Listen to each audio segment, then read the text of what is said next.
Welcome again, and in this video we're going to talk about the drums of this project. Let's hear how this sounds.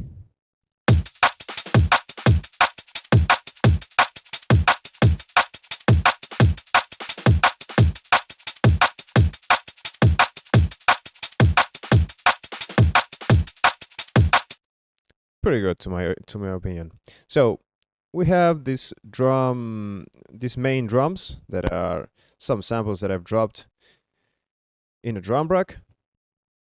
I've programmed certain types of patterns, uh, and I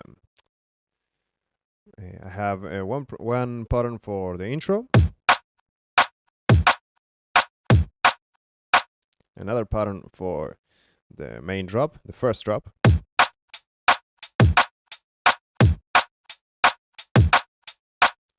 and then the other part is where all the instruments play together.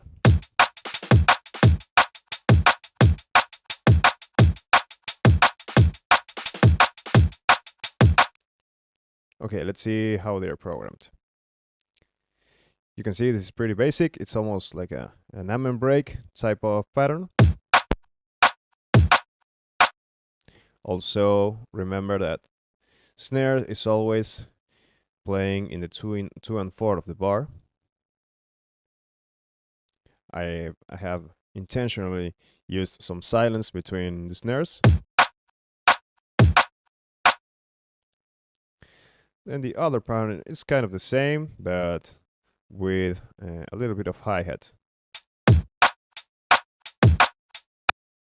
You can mess with the velocity of these hi-hats so that they don't stand up as much as the kick and snare.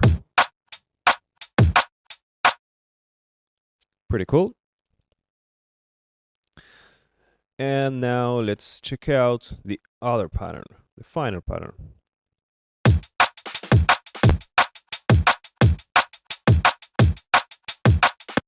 As you can see, this one is a little bit complex, or at least more complex than the others, but it's not so hard to program. All you have to do is pay attention to mimic this kind of Mahler drummer technique. Now, the Mahler technique for drummers tends to play to hit harder the first note and then the second one softer. Hard, soft, hard, soft. So you just emulate that via your velocity values and you're good to go. Then I've used the kick and snare, now more like a drum and bass amen break type of thing. The usual tu ka, tu ka, tu ka, tu ka. And notice that I have two different snares that are playing notes with very low value in their velocity, and they're just meant to play this kind of in-between notes that are called ghost notes.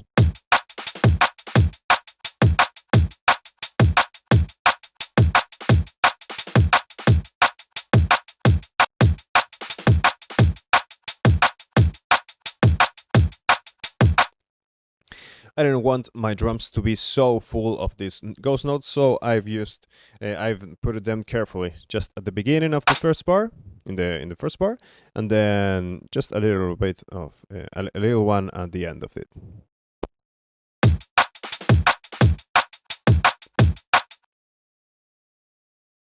Now let's hear the hi-hat loop.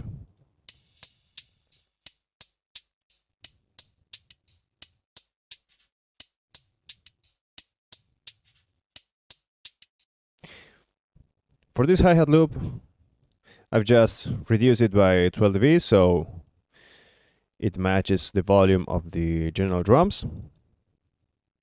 And also notice that I've filtered some parts of the almost 6 decibels, 5 decibels to be precise, in around 10 kilohertz. This is because the sample was way too sharp, and I wanted to leave this this area not too high.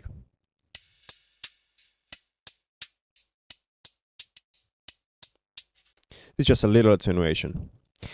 And then of course I've used this shaker loop.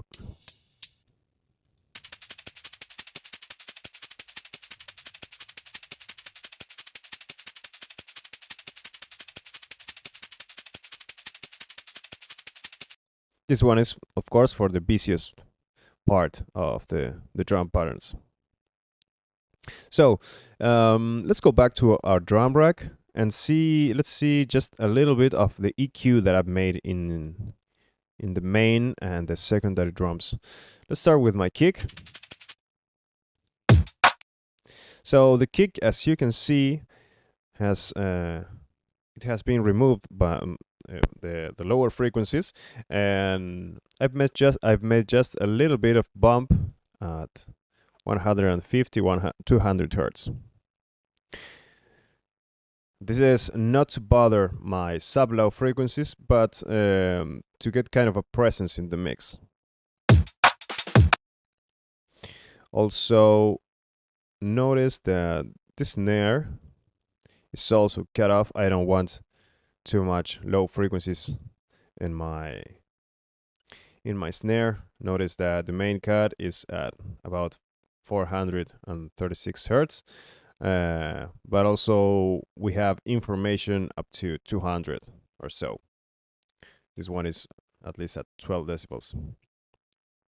And I wanted to cut off a little bit of the higher frequencies of this snare to give space to my hi-hat loop, shakers, and all that kind of stuff. Also to the noise of my bass. And let's check out how I've EQ'd the other ones. So this one, snare number 3, is a snare that I've used for doing ghost notes. As you can see, snare 1, or my main snare, is at 15 decibels, minus 15 decibels, and this one for the ghost notes is minus 18. So it's always nice to remember that these notes are supposed to sound lower, no?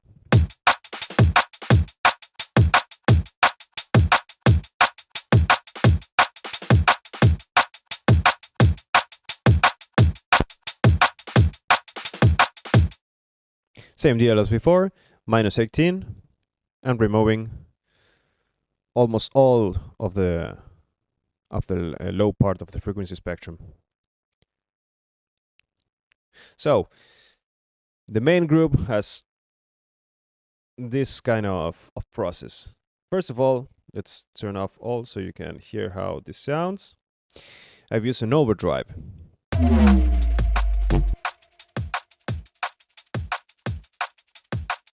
I wanted to have a more beefier tone to these drums. So my main process is this overdrive that is catching all of the frequency spectrum. 55% of drive.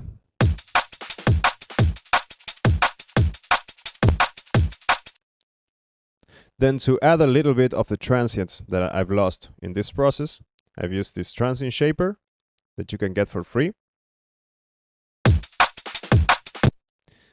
Let's see the difference of this. By default, it starts right here.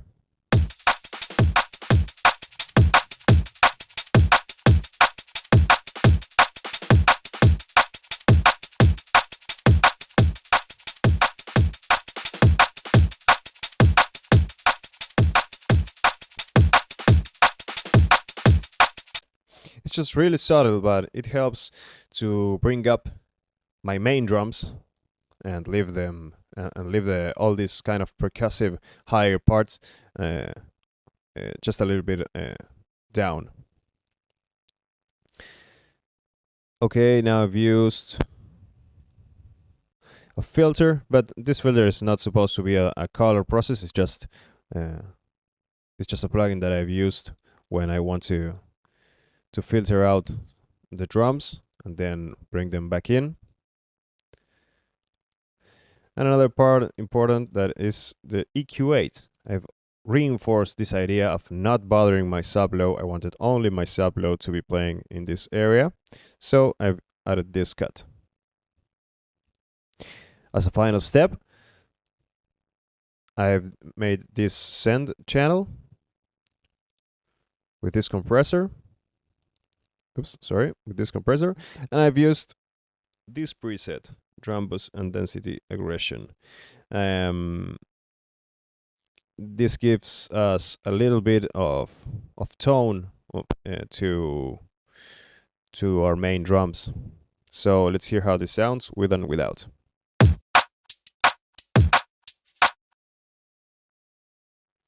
Let's see if we can get a baser part.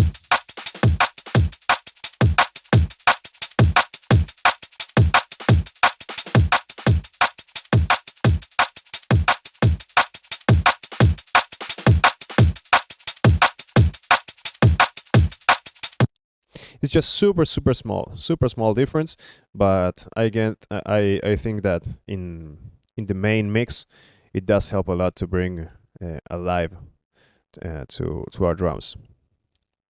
So this was the drums for these tracks, and we will meet again in the next video.